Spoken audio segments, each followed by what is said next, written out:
बिस्मिल्लाहिर्रहमानिर्रहीम। अस्सलामुअलैकुम। बुखारी वॉइस में खुश आमदीद। हज़रत जाबर रज़ी ताला अन्हा बयान करते हैं कि जब खंदक खोदी गई तो मैंने हज़रत सल्लल्लाहु अलैहि वसल्लम को भूखा पाया। मैं अपनी बीवी के पास आया और पूछा कि तेरे पास कुछ है, क्योंकि मैंने हज़रत को भूखा पाया है। इसने एक थैला निकाला जिसमें एक साथ जौ थे और हमारे पास एक बकरी का बच्चा पला हुआ था। मैंने उसे ज़िबा किया और मेरी बीवी ने आटा पीसा, वो भी मेरे साथ ही फारिग हुई।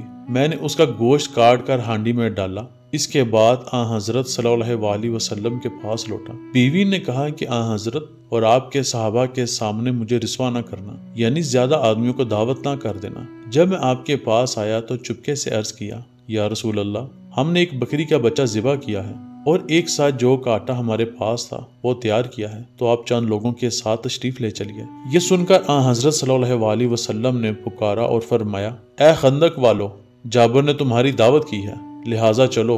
और हज़रत सल्लल्लाहु अलैहि वसल्लम ने फरमाया, मेरे आने तक हांडी न उतारना और ना गुंदे हुए आटे की रोटी पकाना। चुनाचा मैं वहां से आया और हज़रत सल्लल्लाहु अलैहि वसल्लम भी तशरीफ लाए और आप सब लोगों के साथ आ गए। मैं अपनी बीवी के पास आया, वो बोली, तुम्हारी फजीयत और रसवाई होगी। मैंने कहा, मैंने वही किया जो तूने कहा था। बिला आखिर उसने गूंदा हुआ आटा निकाला, आपने उसमें लुआबे दहन मिला दिया और बरकत की दुआ की, फिर हांडी में लुआबे दहन मिलाया। इसके बाद फरमाया, एक रोटी पकाने वाले को और बुलाओ जो मेरे साथ रोटी पकाए और हांडी से सालन निकालो, मगर इसको ऊपर से ना उतारना। हजरत जाबर रज़ी ताला अन्हा बयान करते हैं कि उस वक़्त हाजरीन 1000 थे और मैं खुदा की कसम खाकर बयान करता हूँ कि सब ने खाया, यहाँ तक कि छोड़ दिया और लौट गए। और हमारी हांडी का वही हाल था कि उबल रही थी और आटा भी इसी तरह था, इसकी रोटियां पक रही थी। अल्लाह मुझे और आपको आसानियां दे और आसानियां तकसीम करने की तौफीक अता फरमाए। आमीन।